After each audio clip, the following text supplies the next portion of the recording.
ভাবছো এত বড় আলুটা নিয়ে কোথায় যাচ্ছি? কারুর বাড়িতে? না না, কারুর বাড়িতে ঢিল হিসেবে ছুটতে না। এই দেখো আমাদের বাড়িতে না হনুমান এসেছে।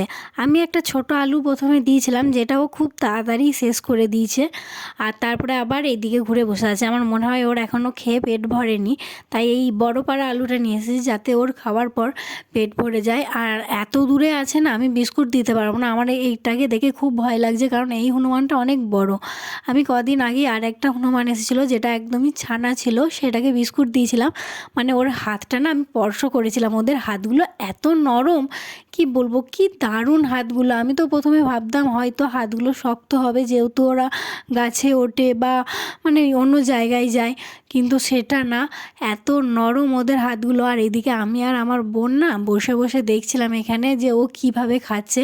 এত বড় আলুটা ও প্রথমে দুটো হাতে করেও ধরতে পারছিল না, তারপর খেয়ে একটু সরু করে নিয়ে দু হাতে করে ধরে দেখো তোমরা কি সুন্দর খাচ্ছে, তাই না? এই মনে হয় এই আলুটা খেলে নিশ্চয়ই ওর পেট ভরবে। এই আলুটা যা বড় ছিল তার আগেও তো একটা এইরকমই খেয়েছে, কিন্তু এর থেকে একটু ছোট ছিল।